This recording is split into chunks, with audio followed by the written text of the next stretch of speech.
ମଦ ନିଶାରେ ମାଆକୁ ମାରିଦେଲା ପୁଅ।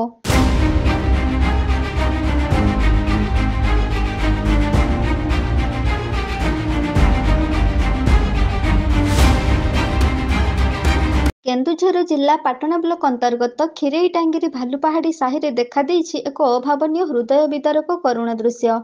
ଗ୍ରାମର ସୁରେନ୍ଦ୍ର ନାୟକ ମଦ ନିଶାରେ ମାତାଲ ହୋଇ ନିଜ ଜନ୍ମଦାତ୍ରୀ ମା ଗୌରୀ ନାୟକଙ୍କୁ ଜୀବନରୁ ମାରିଦେବା ଏକ ଅଭାବନୀୟ ଘଟଣା ଏ ଅଞ୍ଚଳରେ ଚର୍ଚ୍ଚାର ବିଷୟ ହୋଇପଡ଼ିଛି।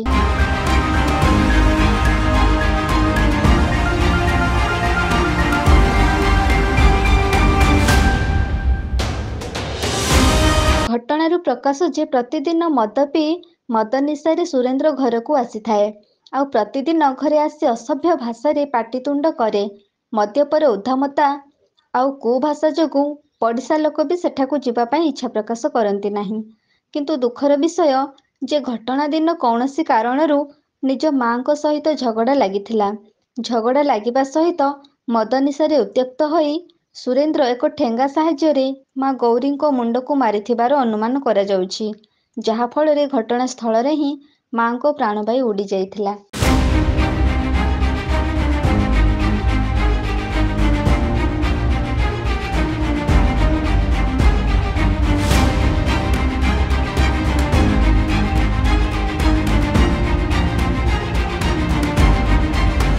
ଏମିତି ମଦ ନିଶାରେ ମାତାଲ ହୋଇ ଘରେ ଝଗଡ଼ା ଲାଗିବା ଏ ଅଞ୍ଚଳ ପାଇଁ ନିତିଦିନିଆ ଘଟଣା ହୋଇଯାଇଛି।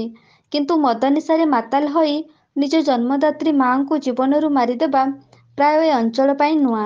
ମଦର ପ୍ରଭାବରେ ଯେ ଏମିତି ନିର୍ଦ୍ଦୟ ନିଷ୍ଠୁର ସାଜି ପିଶାଚ ରୂପରେ ମାଙ୍କୁ ଜୀବନରୁ ମାରିଦେବା ପରି ନିନ୍ଦନୀୟ ଘଟଣା ଅଞ୍ଚଳବାସୀଙ୍କୁ ଆଚମ୍ବିତ କରିଦେଇଛି।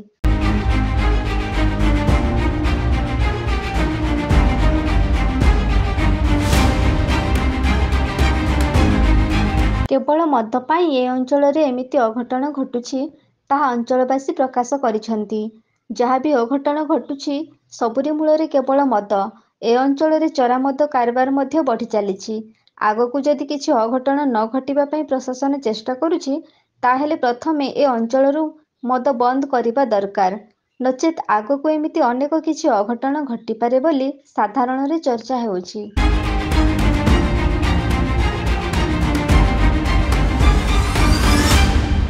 କେନ୍ଦୁଝରରୁ ବାସୁଦେବ ସିଂଙ୍କ ରିପୋର୍ଟ, এবি ନ୍ୟୁଜ୍।